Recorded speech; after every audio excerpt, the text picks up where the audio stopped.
Hello neighbor, this is Curt with eTrailer, and today we're going to be taking a look at the Yakima SkyLine Roof Rack and see how it fits with our 2024 Jeep Grand Cherokee 4xe. Now if you go ahead and watch this video and you decide this is the roof rack for you, you purchase it, you use it a few times, please share with us how you like it in the comments below. We'd love to share your story with our other neighbors so they can make the best decision for themselves. Now, the Jeep Grand Cherokee is an excellent vehicle to take on those longer trips. We got plenty of passenger room, even got a good amount of cargo space in the back. However, depending on how many passengers and how long the trip is, there's going to be occasions where you just have too much stuff to fit into the back of the vehicle, or you've got some stuff with you that you just don't want riding in the vehicle with you at all. There's a few options as far as having all that extra cargo. One is to pull a trailer, but that's cumbersome. You've got a whole extra thing that you got to account for. The next would be a hitch cargo carrier, which are very, very nice. However, some people don't really like to have to account for it taking up all that extra space off the bumper. Then they got to worry about how they park and things like that. A roof rack is an excellent way to be able to carry a bunch of different accessories with you on your trip. It could be a cargo box where you're just storing extra items and extra luggage.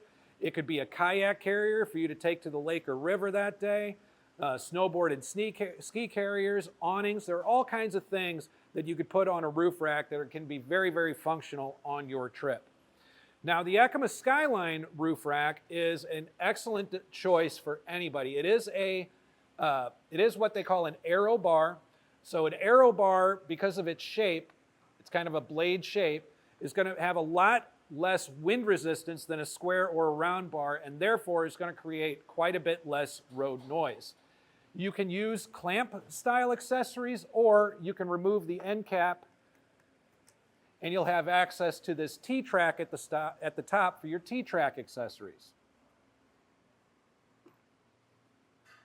It's going to have a weight capacity of 165 pounds. However, you always want to double check your owner's manual and see what the weight rating is for your rooftop. Whatever number is lower, that's how much you can carry. Now, as far as how it's going to fit on our Grand Cherokee 4xe, let's take a tape measure up on the roof and see where we're at. So from up here, we've gone ahead and opened up the sunroof because we did want to showcase just how much room you have under here with that open, and there's going to be plenty. So if you do feel like driving with the sunroof open, might be noisy, honestly, with the bars on, but you will have that option. So there are fixed mounting points, as you'll see shortly in the installation. So this isn't going to be a system with these flush rails where we're able to move these wherever we want. But with that being said, let's go ahead and take a look at our crossbar spread. Okay, we're going to have a crossbar spread here of about 24 inches. Now, 24 inches puts you really kind of toward the bottom threshold of where most accessories can go. So just double check whatever accessories you feel like carrying with you. Make sure they can accommodate a 24-inch crossbar spread.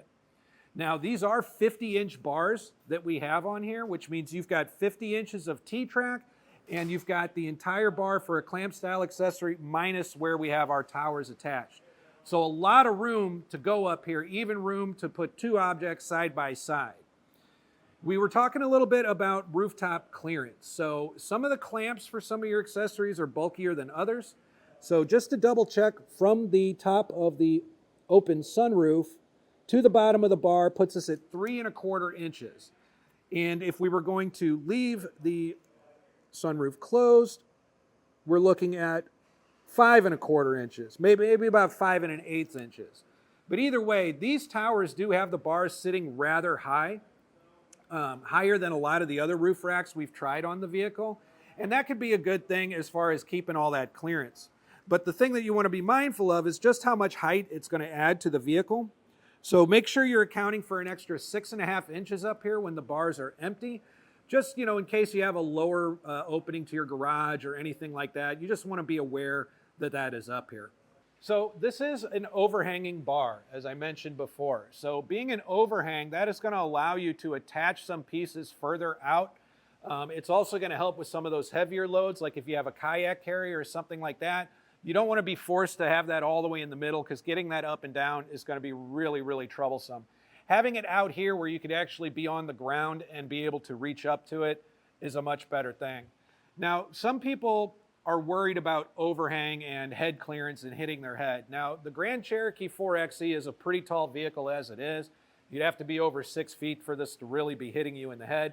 But, you know, for those of you who are worried, I could show you right now that even with that overhang, the end of the bars are still really within the door threshold here, so you shouldn't have any worries at all about this coming up and hitting your head on it as you're getting in and out.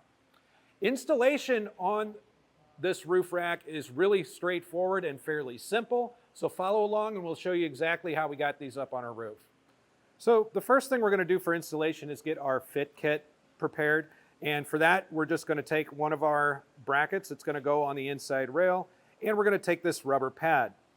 Now, what you'll see on here is these 4 nibs. We've got the 2 on the outside being rounded, the 2 on the inside being square.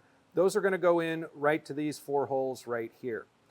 So while these are a little flimsy, they don't necessarily go in super easy all the time, but I would suggest starting on one end, getting it started, and just kind of working your way down.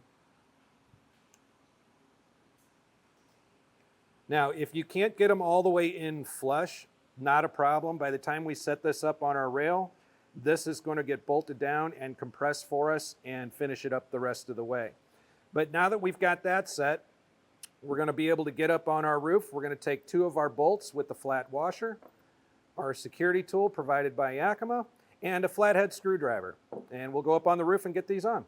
So the first thing we need to do is up here on our rails, we've got our bolt holes covered with these plastic trim plugs. If you have a trim tool at home, fantastic. It's not something a lot of people have, but if you want one, you could pick it up at an auto shop store. Today, we're just going to use a simple flathead, which is something that a lot of people should have in their household. We're just going to get underneath it here and pop it out, just like that. Get the other one. And there we go. Now, the next thing we're going to do is we're going to take our fit kit here. And as you can see, we've got 2 bolt holes and we've got this kind of ovular slot here. What I would suggest doing is, one, we're going to end up having to use this kind of further out bolt hole, because to line up this one here, we're going to get interference with this little mounting point. So I'm going to go ahead and take our bolt and washer, and we're going to kind of thread this in and just get it to catch. I want to leave it a little loose and maneuverable just to make sure that we can get our other bolt hole in successfully. And since we got that one in, we're going to go ahead and set our other bolt and get that threaded in for us. Now that I've got these set, I'm going to go ahead and use the provided Yakima tool to tighten them down completely. Now, I will say, particularly with this back one, getting it started, you are better off having your sunroof closed. We've got it open because we're kind of testing these out on the Grand Cherokee, and we just wanted to see what kind of clearance we would have with the sunroof open. But you will have easier access to these with it closed. But once I've got these all tightened down completely, I want to take the opportunity before we put our crossbar up here to point this out. Yakima makes it really, really easy to detach these crossbars in case you need them off the vehicle. And there's a number of reasons you could want that. One, if you want to take a drive with your sunroof open, roof racks can create a lot of road noise, especially when you get up to those highway speeds. So for a quieter ride, you can remove them if you're not using them. Another reason would be maybe you're running it through a car wash. You definitely don't want to have these on here going through those automatic car washes. It's just a bit too rough on them. These make it easy to get them off, and then you could just simply place the cap back on them, and you get this really nice, clean kind of OEM look as you go down the road. Some of the others will have an exposed metal bracket. They look ugly, but I love the way that Yakima does this so that you can have and maintain a nice look on your vehicle even without the crossbars. But with that being said, let's go get our bars ready. So what we're going to have here is we're going to have our Jetstream crossbar, and what we want to do is turn it over on its back here. It's going to expose this T-track, remove our end cap, and on our towers we've got this metal block at the top, and that's going to be tightened and loosened through this hole at the bottom right here. And what we want to do is make sure that the outside of our tower is facing the outside of the bar, and we're going to guide this metal piece underneath and through our T-slot. just like so. Once we have it on there, we're going to go ahead and replace our end cap. That's going to ensure that it won't slide off on us, because this T-track does run the entire length of the bar, and they can kind of go wherever they please. So we're going to go ahead and put on our other tower. Do that just the same way.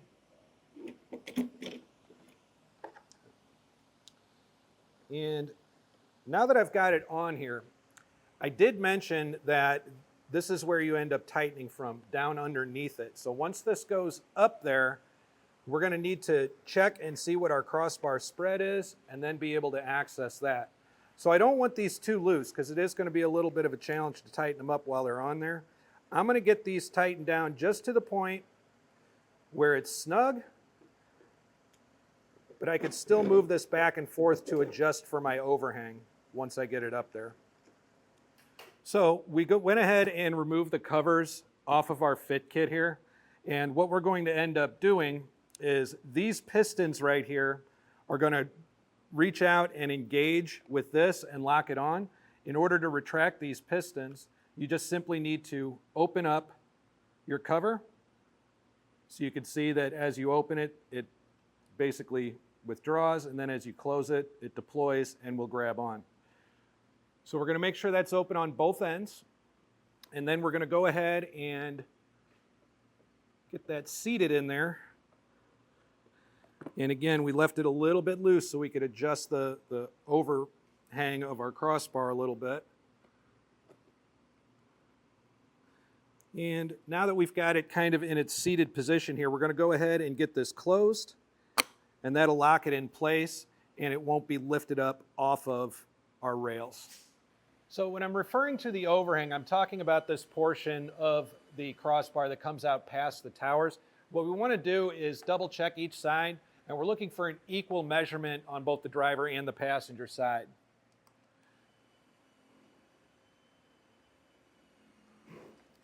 So I've got 5.5 inches of overhang right here. I'm going to double check our other side and adjust them accordingly until they're even. So now that we've got our crossbar overhang even on both sides, it's going to be about 5 3/4 inches on each side. Now again, reaching up under here to get this tightened down is no easy task. There's just not a lot of clearance down here for the proper tool. My recommendation would be, because these are so hard, so easy rather, to just pop open and take off of our towers, that I would recommend just marking that spot right here with a piece of tape on either side, removing your bar, turning it over, tightening it down through that hole that I pointed out earlier, and then replacing it back on your roof and latching it back in. That'll just guarantee that your crossbar isn't going to be making any movement side to side, and it'll stay perfectly in place. So there you have it, a really easy install. I think this is a really practical set for anybody to have. I love the amount of overhang that we have up here on the Yakima bars to be able to reach this taller vehicle. I think using the T-track system is really easy, and I really, really love the fact that the crossbars and towers are so easy to detach from the fit kit. A lot of other roof racks, they make it a lot more complicated to do that. So being able to do that quick and easy for those trips where you don't want the extra road noise, or you want to run it through a car wash, I think that's a really, really practical way to do this. So that's a look at the Yakima Roof Rack on our 2024 Jeep Grand Cherokee 4xe. I'm Curt with eTrailer. Thanks for stopping by.